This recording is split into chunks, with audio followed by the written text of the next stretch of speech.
Soldiers on the move. That's fine, thanks, Andy. Hey, Kate, bear with me. It's gonna get a little noisy here. We gotta clear out some minds. Take your time. Just let me know when you can talk.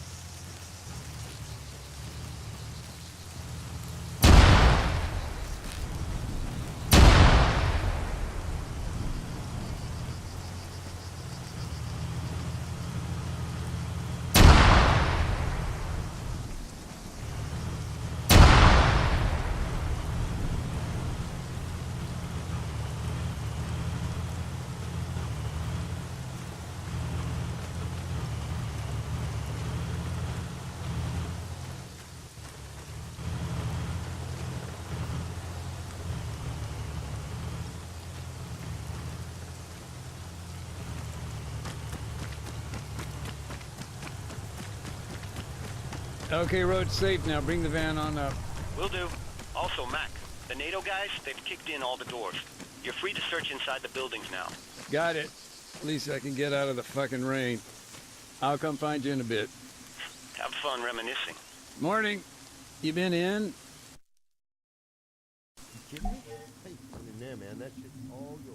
Where are you now? Who, me? I'm exploring. I can hear an echo. Yeah, I'm in what used to be the mayor's place, actually. At least it was before the government forces took it over. I got a leaflet here.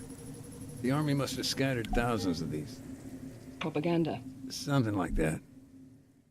This one says, there's still time to surrender. Maybe a bad choice of words, considering.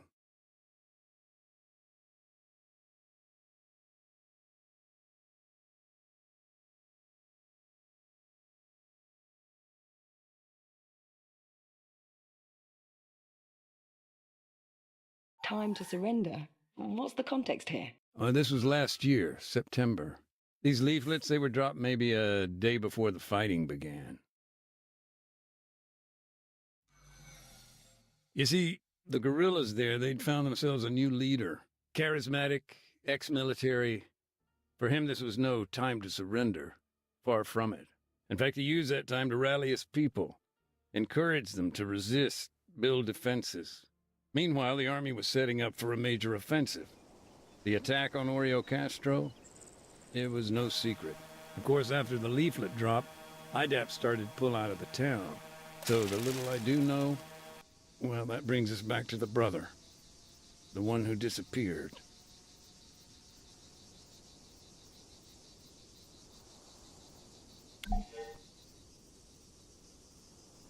His name was Alexis. He volunteered to build a barricade. Town was his home, after all.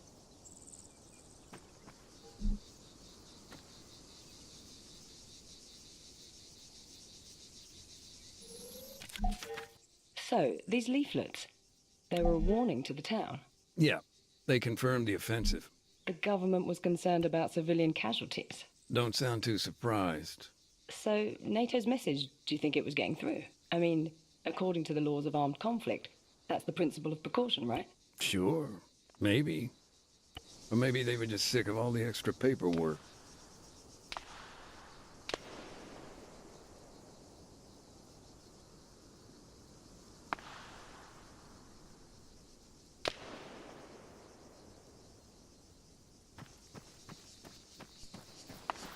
By that point, the guerrillas were short on vehicles, damaged, destroyed, or otherwise.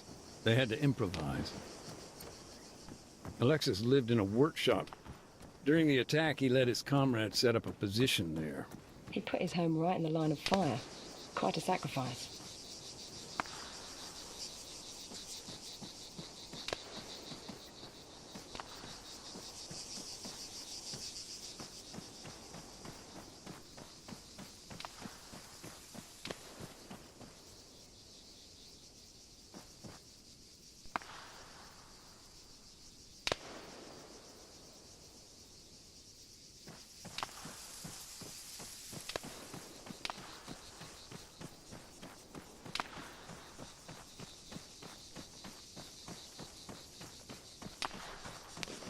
At what point did things become unsafe in the center of town? Well, I'm not sure it was ever completely safe. Even before things escalated, we were concerned about being accidentally targeted. And to be honest, it didn't matter where we moved. That always remained a concern.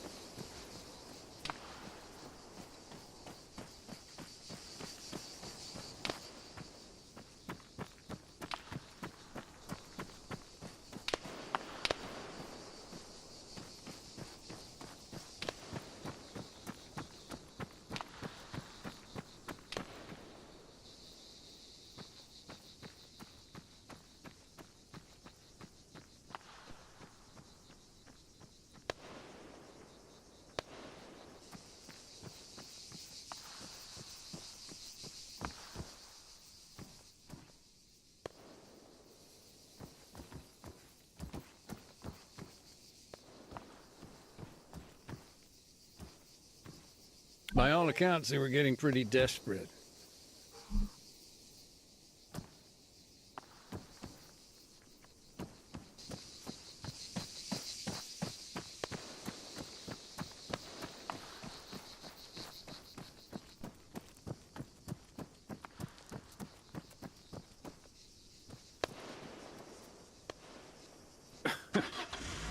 Sorry, I shouldn't laugh.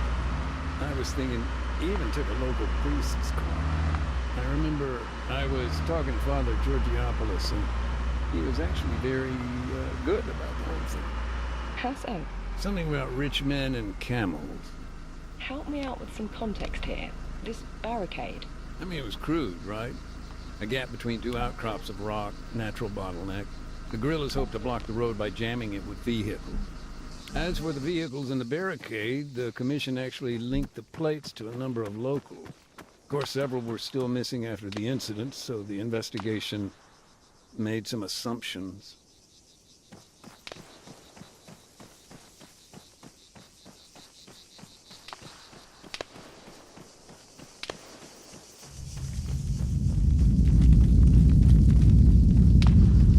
Hey, just a thought. You remember the earthquakes back then? Yes, they were quite frequent. Were IDAP at all concerned about that? Oh, yeah. Any kind of disaster relief on top of what we were dealing with, it would have just about finished us off completely.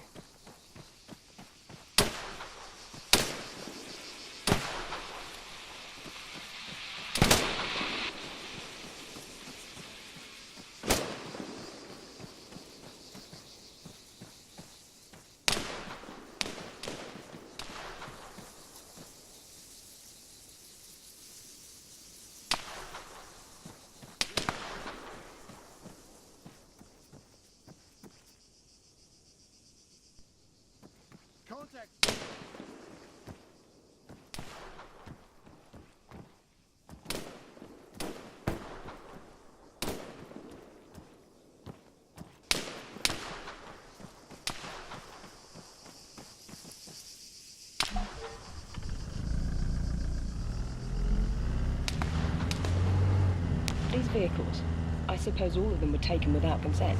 Well, yeah, given the circumstances. The owners couldn't exactly refuse. Right, but that's the thing. Never mind theft being illegal. The laws of armed conflict prohibit such actions.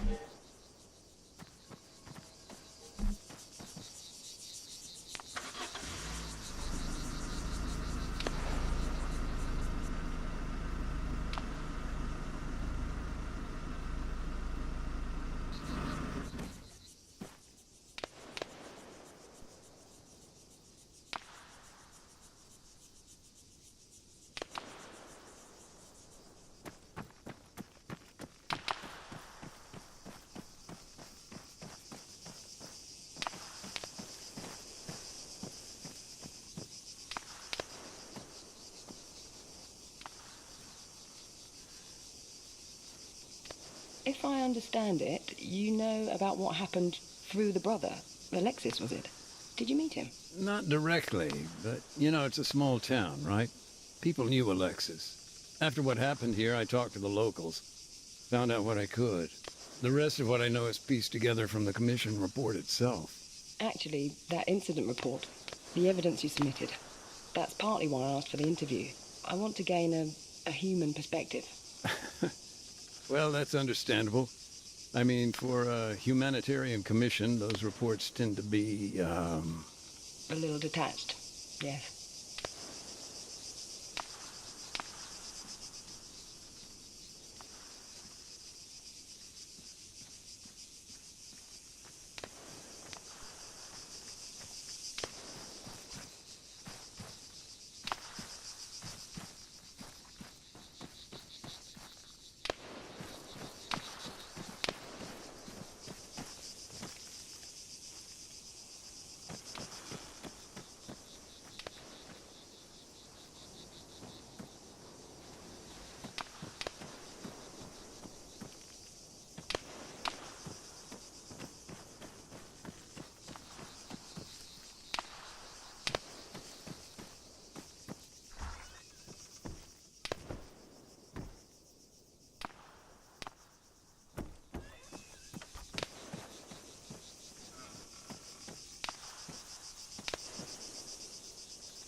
So, just to clarify, in your email you said you served as a combat engineer, the Marine Corps? That's right. South Zagoria, generous. Then it's fair to say you're no stranger to the subject of my article, the laws of armed conflict. I've seen a few things, heard stories. It's rarely been, clear-cut, right and wrong. Oh, absolutely. That's why it's so important to gain your perspective. You've seen things from both sides. I mean, now as an NGO, too. Sure, yeah.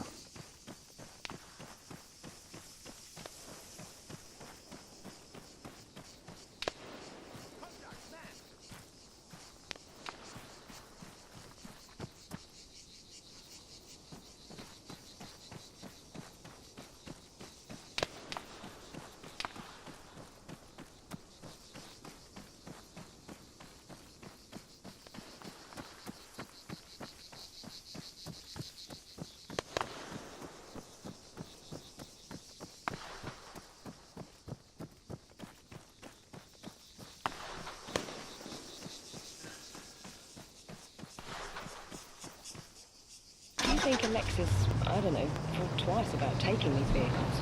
Look, sure, these were his neighbors, but this was their home, and it was under attack. What would you do?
After Alexis built the barricade, what then?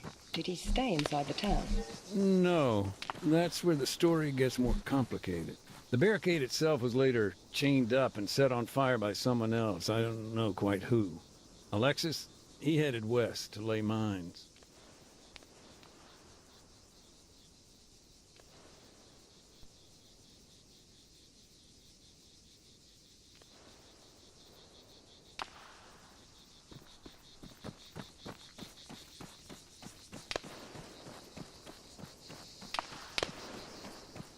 Anti-tank mines were already in the ground. If there's no pull fuse, and so long as they've not been stacked, they aren't too hard to remove. But Alexis, although he didn't use anti-handling devices, he did create a hybrid minefield. AT mines. Mixed with APs. That's it, yeah. He put anti-personnel mines around the anti-tank ones, Made clearance all that much harder.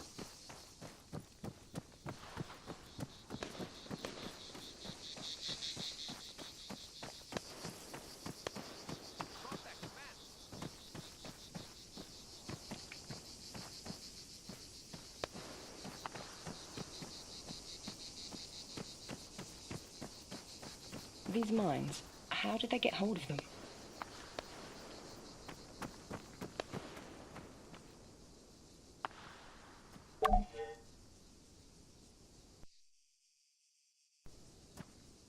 They got them when the government's outposts fell into guerrilla hands. Bounding mines. The type that leaps up a meter into the air before exploding. Nasty stuff. Hell, nowadays they're even made with plastic casing to throw off older types of mine detector. Lovely. Oh yeah, just do yourself a favor. Don't look up Bouncing Betty injuries online. It was important for Alexis to place his mines near the anti-tank ones.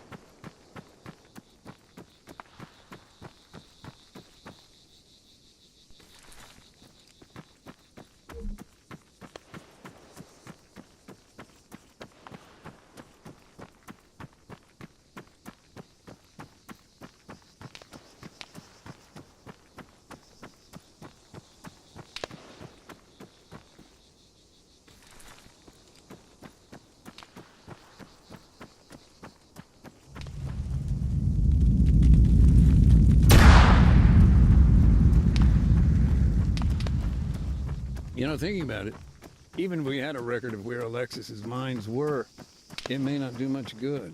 No? I thought minefield maps were a key part of your work. Most folks don't realize, but landmines, they don't stay put. Heavy rain, landslides, keeping a map current ain't so simple. And with all the earthquakes in this region, there's little chance they'd all be in the same place. I don't know. Maybe just gallows humor, but we've got an expression for that. Landmines have legs.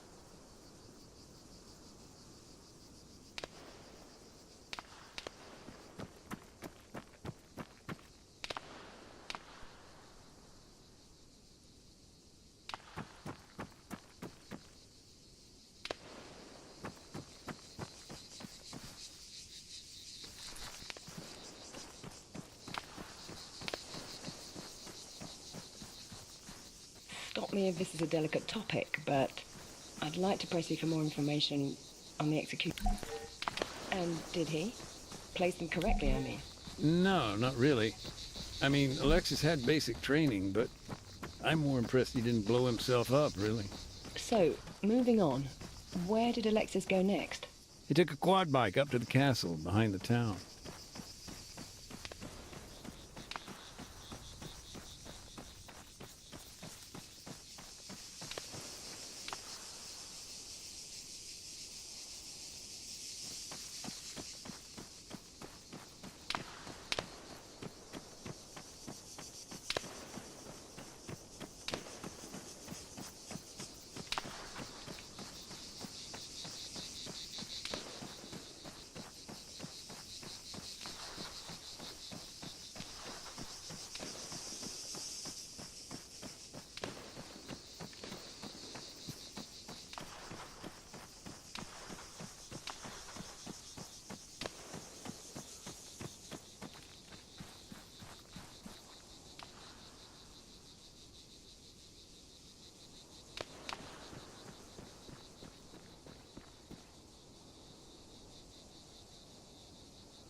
The castle? Why? He was needed at the guerrillas' base camp. Okay. His group were running things from up at the castle. Mm-hmm.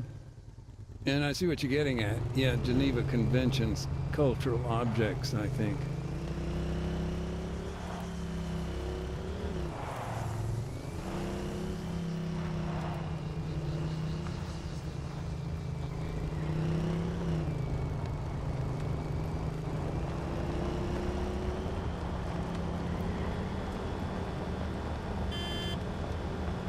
Maybe a technical question.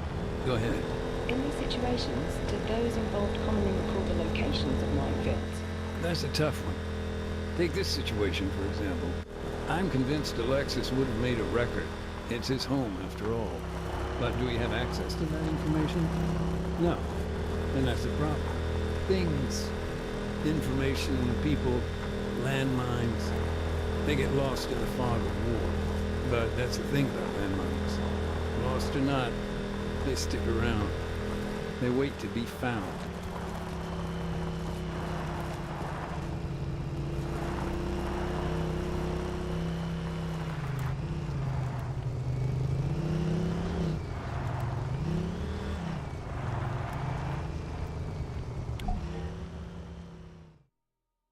Do you feel these preparations made a difference? In the short term, I do, yeah. The barricade held. The government's tanks were knocked out on the road. And in the long term? I'd go on, but as you may have heard, it's getting kind of loud here. By the sounds of it, you've got your hands full. This'll only take a minute. Be right back.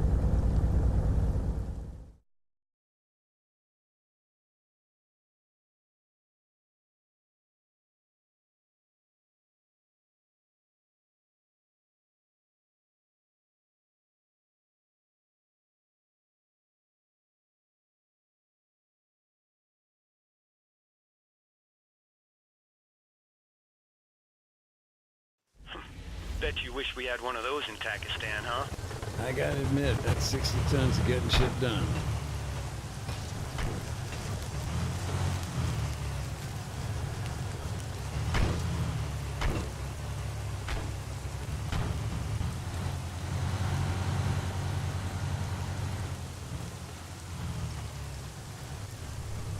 Oh, by the way, while you were busy chatting to, well, whoever that is that isn't your wife... I told you, Andy, she's a journalist. Get to the point.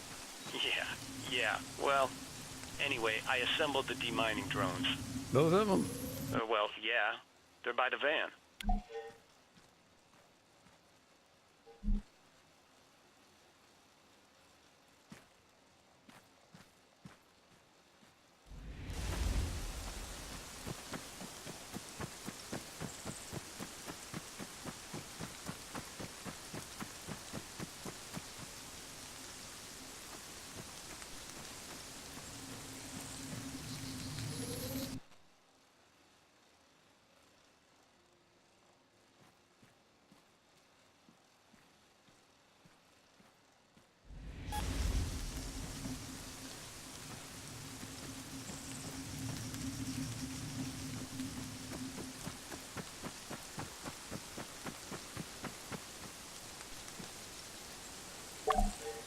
All right, got the terminal. Cool. So just connect it to a drone and, yeah, take control.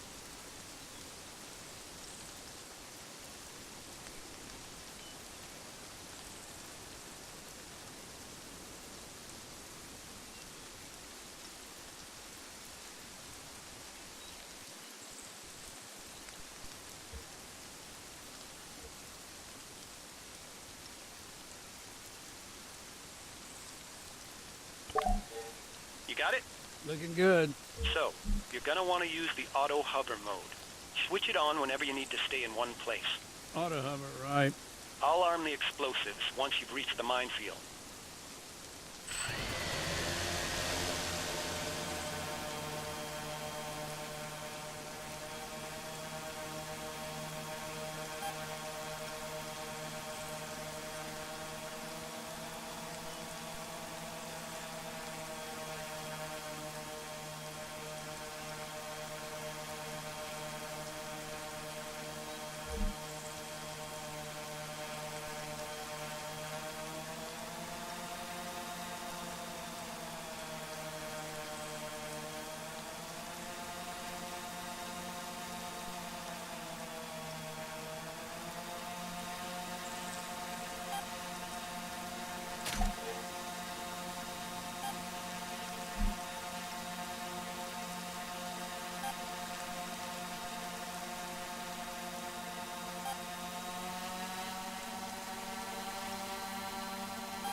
Heads up, Enabling charges. Okay, now, the bombs. You only got 4. Release one and it'll drop straight down. Simple physics. If you run out, fly over to the van. There's plenty spare. Thanks.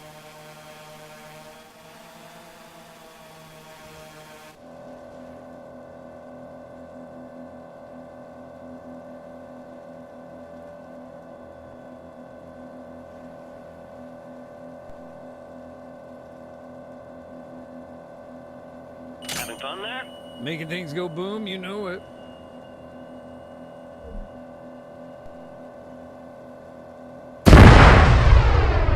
These demining charges pack quite a punch. What's in them?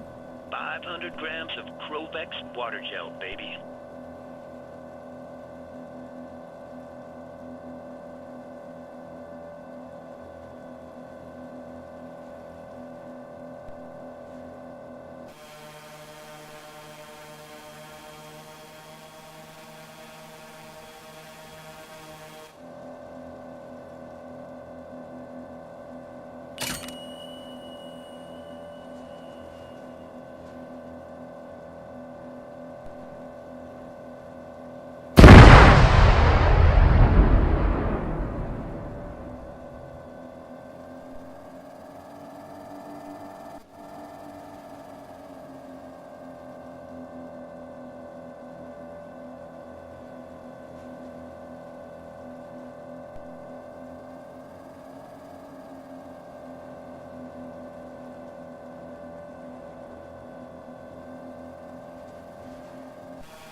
I'm out. Don't sweat it. Steer back on over to the van. I'll rearm you. How's it going? Getting there.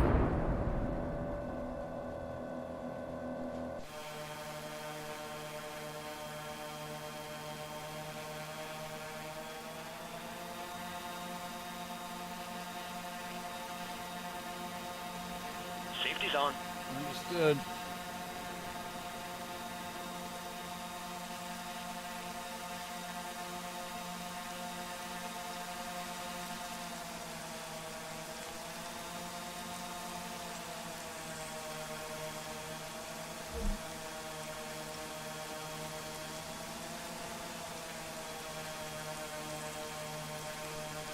There you are. Set it down where you started, over by those white containers.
Question. How can I see if I've gotten all the mines? Your drone's got a dedicated sensor. Get close enough, and it'll detect any nearby explosives.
Gonna need another resupply.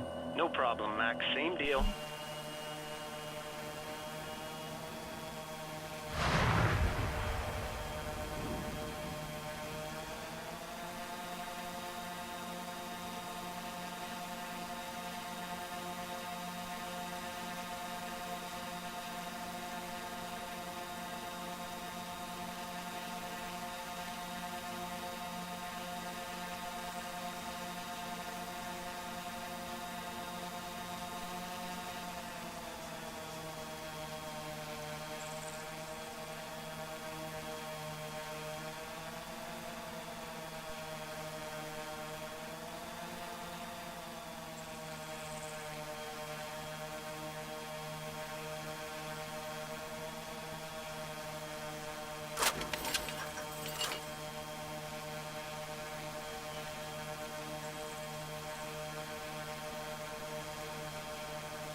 Seriously?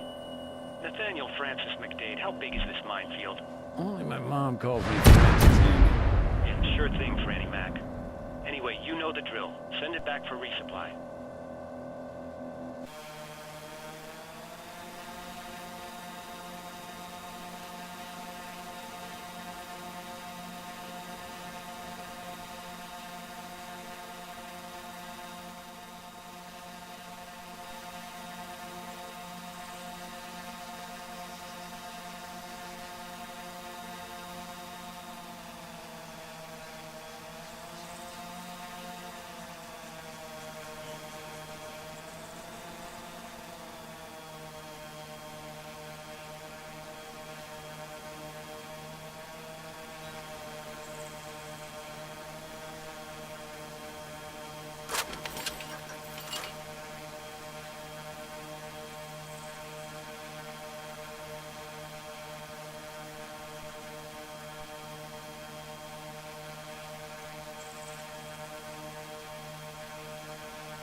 That's it. What the fuck was that? Relax, relax. It sounds like it came from the other side of town. You want me to take a look? No, stay put. I'll go.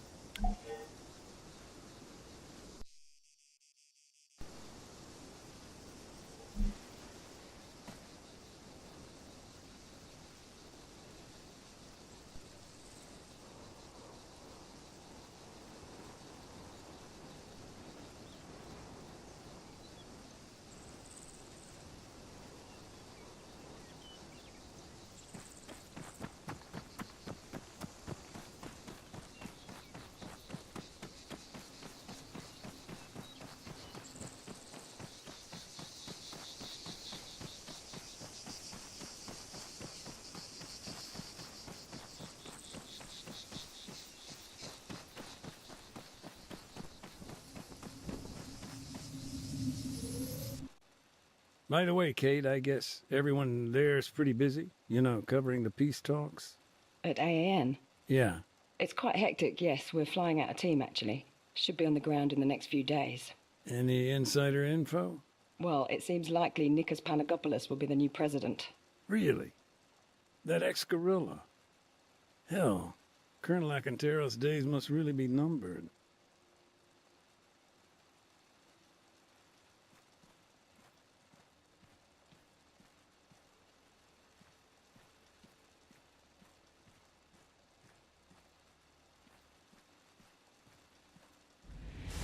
Yeah, collapsed building, UXO, I bet. Skittish things at the best of times. Disturbed by your demining activity? Could be. That's what makes them so damn dangerous. You never know if they're gonna stay unexploded. Hello. How'd you get here? Another find? Mm-hmm. Laser designator. Kind of thing special forces would use to call in an airstrike. Oh, interesting. Actually, the airstrike on the town, the details of that are fuzzy.